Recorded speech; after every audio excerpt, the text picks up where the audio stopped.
أعوذ بالله من الشيطان الرجيم. بسم الله الرحمن الرحيم.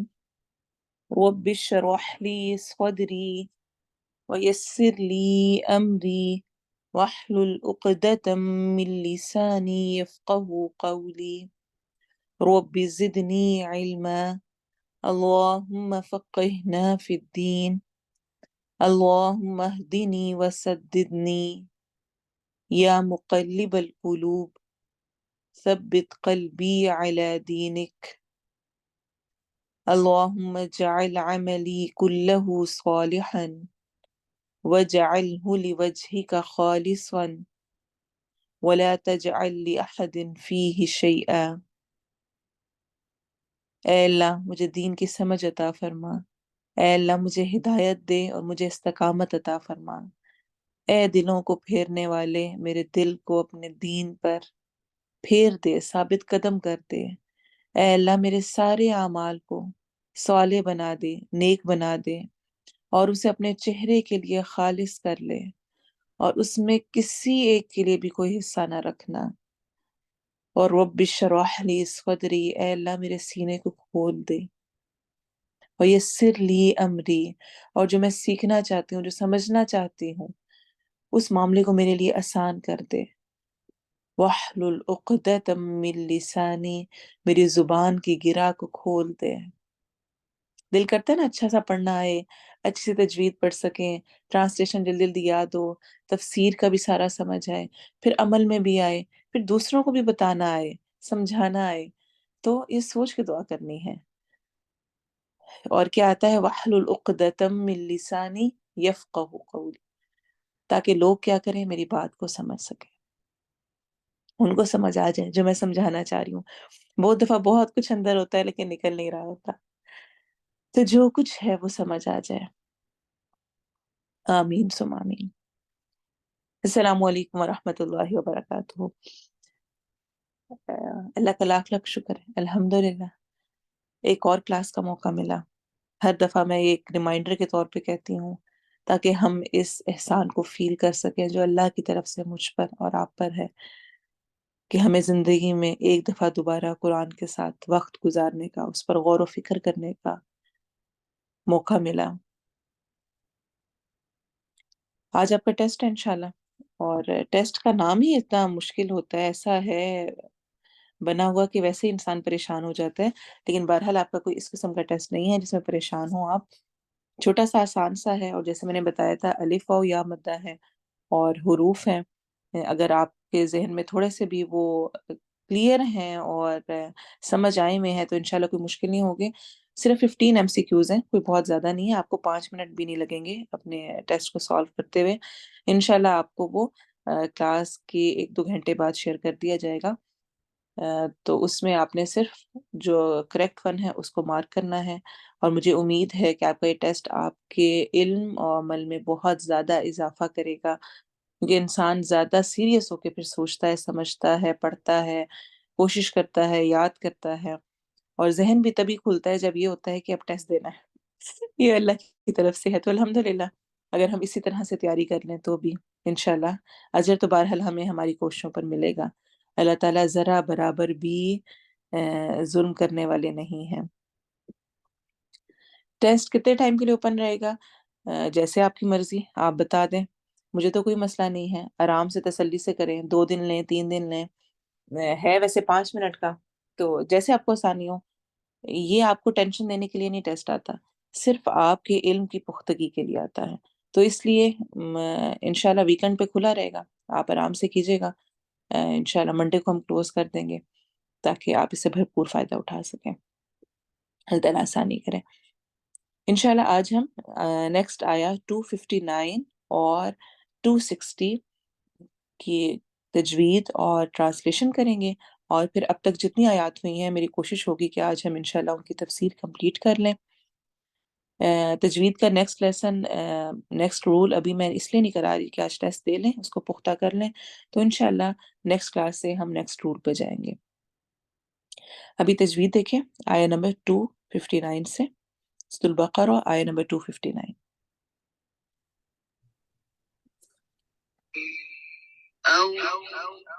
كالذي مر على قرية وهي خاوية على عروشها قال أنى يحيي هذه الله بعد موتها فأماته الله 100 عام ثم بعثه قال كم لبثت قال